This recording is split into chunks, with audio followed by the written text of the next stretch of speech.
Gaming session at risk because of the Xaudio2 6 DLL?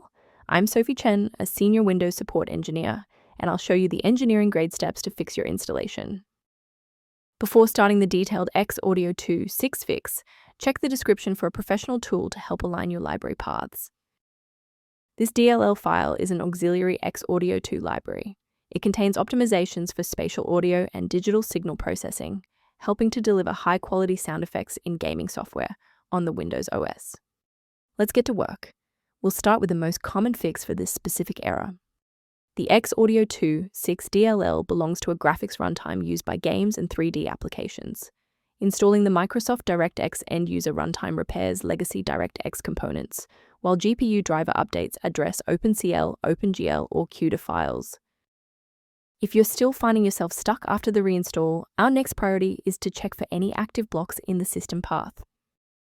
A quick reboot can determine if the error is transient.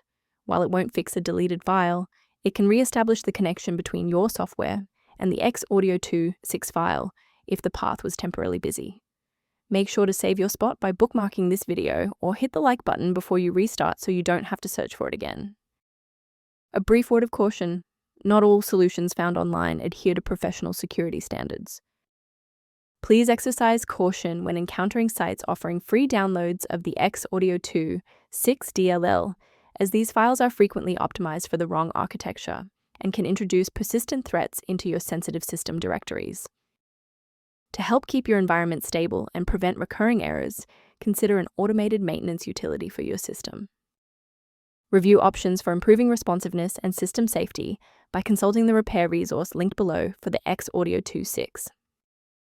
To keep your workstation running with a reliable configuration and ensure the Xaudio2 6 remains stable, subscribe to our channel and like this video.